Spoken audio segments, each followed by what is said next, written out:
Aujourd'hui, on va discuter de ce qu'est vraiment un 48 heures film festival. Comment s'y préparer, les pièges à éviter pour réussir à faire un film en 48 heures. Nous en discuterons avec Yannick Rosine, un réalisateur, scénariste, musicien et producteur de films. Il a produit des films comme Timounao, il a lui-même participé à des 48 heures film festival et maintenant il est l'organisateur de la première édition du 48 heures film festival de Guadeloupe. J'ai donc décidé de l'interviewer pour qu'il partage ses conseils, son expérience à tous ceux qui participeraient à un 48 heures film festival pour la première fois. Qu'est-ce que le 48 heures film festival? Donc, c'est une compétition internationale où le but est de faire un film en 48 heures. Et donc, pour être sûr qu'on fait le film vraiment en 48 heures, il y a des contraintes, des objets, des genres imposés, enfin plein de choses qui sont imposées qui font que les équipes doivent faire un film en 48 heures. Et du coup, qu'est-ce que ça fait de participer à un 48 heures film festival? Ça permet de côtoyer tous les aspects de la fabrication d'un film en un week-end. Alors, c'est sûr, on ne dort pas beaucoup, donc il faut être préparé quand même. Si on n'a pas le bon matériel, ça peut être frustrant d'avoir des choses qui bug ou des choses comme ça. Mais en vrai, quand on est préparé, c'est vraiment une expérience intéressante. Et pour tous les passionnés d'audiovisuel, c'est un plus, quoi. Je veux dire, déjà faire un film en 48 heures, c'est déjà une prouesse. Réussir, c'est vraiment une satisfaction.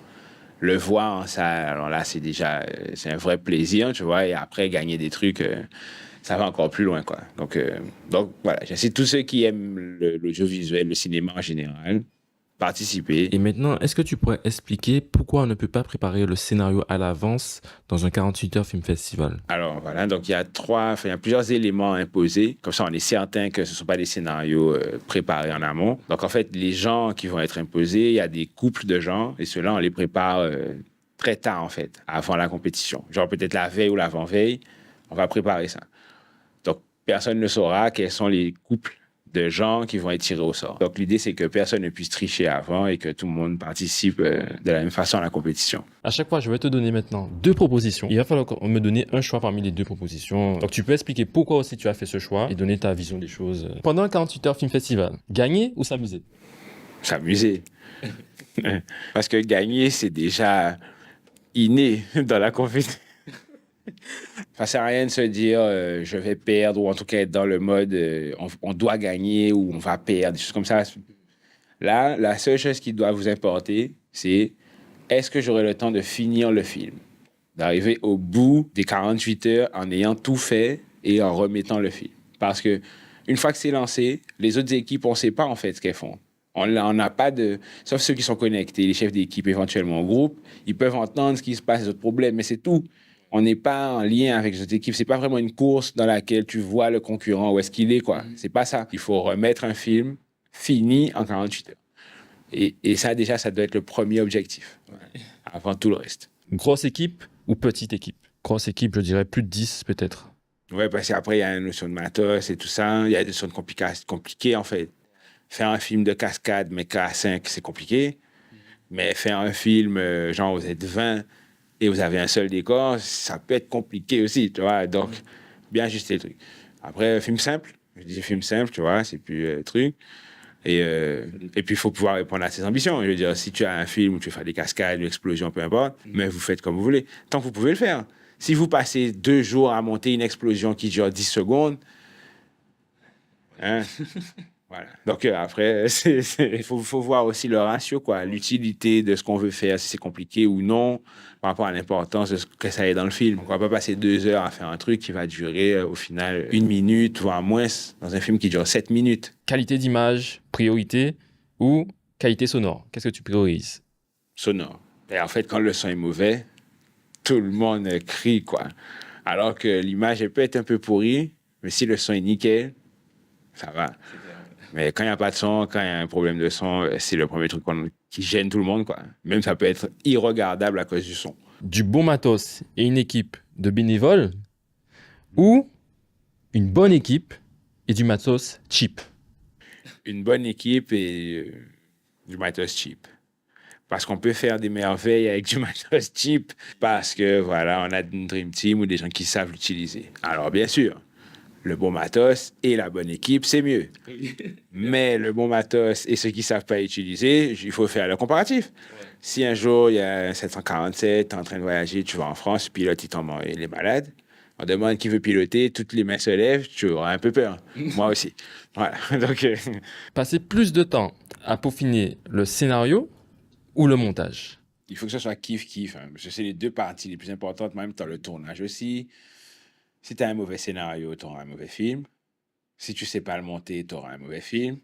Si tu l'as tourné comme fait, tu auras un mauvais film. Toutes les parties sont importantes.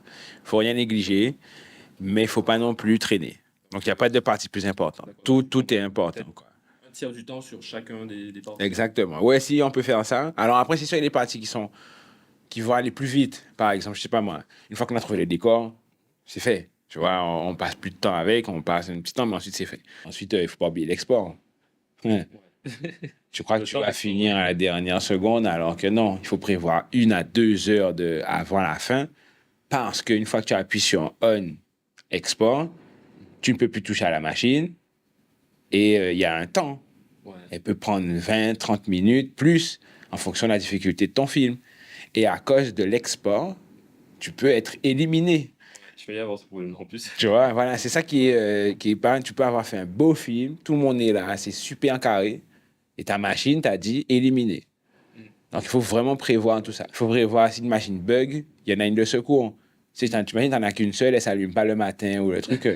Si ça bug, ça crache. C'est chaud, tu vois. Des conseils pour former son équipe peut-être? Si c'était ouvert à n'importe qui, qu'une famille qui n'a jamais fait ça ait envie de le faire. Aujourd'hui, tous les téléphones filment mieux que certaines caméras. Why not?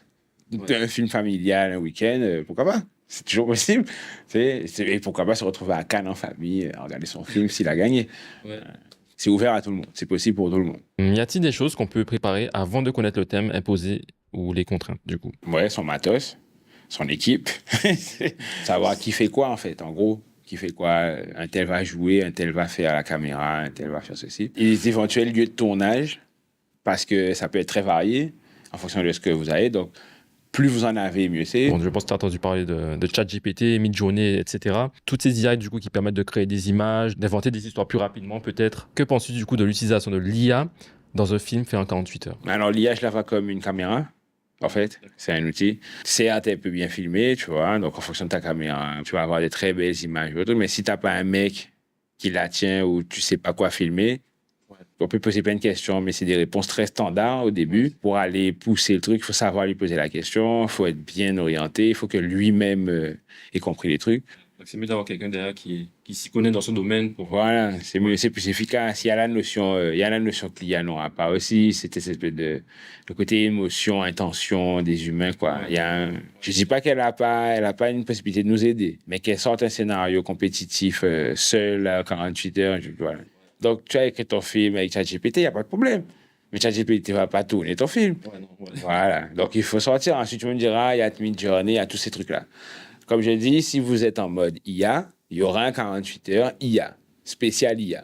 On verra quel film ça donne. C'est rigolo après que ça soit bête de film et on dit c'est les robots qu'on fait c'est dimanche. Moi, il n'y a pas de problème. Faites. Tant qu'on s'amuse à la soirée de projection, il n'y a pas de problème. Eh bien, écoute, je ne sais pas si tu aurais du coup un message, un encouragement à dire à ceux qui voudraient faire un 48 heures et qui hésitent peut-être, ou qui pensent. Mais déjà, si vous hésitez, vous y pensez, je ne comprends pas que vous ne soyez pas déjà inscrit.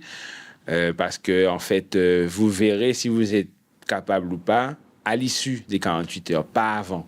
Je veux dire, même la veille, 2 heures avant le début, vous ne saurez pas si vous êtes capable de le faire.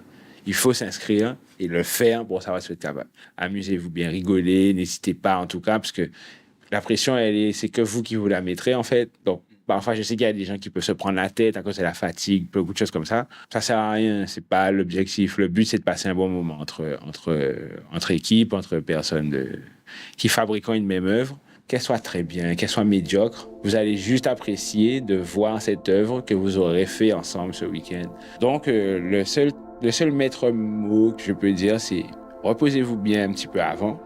Tu vois, mercredi, jeudi, mangez bien, préparez vos trucs et good vibes. D'ailleurs, à la fin, la soirée de projection, toutes les équipes auront toutes leurs anecdotes à se raconter, puisque tout le monde se connaît, donc tous les week-ends auront été particuliers et ça va créer des conversations pour toute l'année. Ça, c'est quasi certain, tu vois.